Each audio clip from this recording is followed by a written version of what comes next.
If you look up the definition of Motorhead, you'll find a photo of Nikki Clark. She is our PaintedAutoParts.com Motorhead of the Week.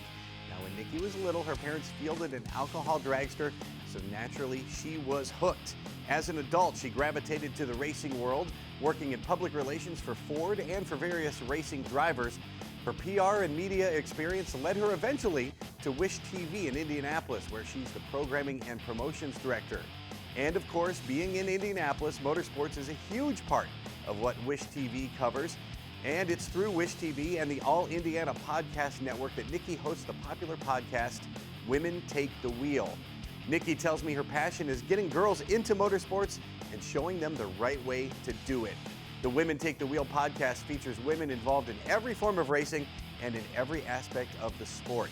Nikki Clark is passionate about motorsports, to say the least, and her love for being a mentor to other women and girls makes her the perfect PaintedAutoParts.com Motorhead of the Week. Tell us who should be the next Motorhead of the Week. Just send us a note at motorheadgarage.tv.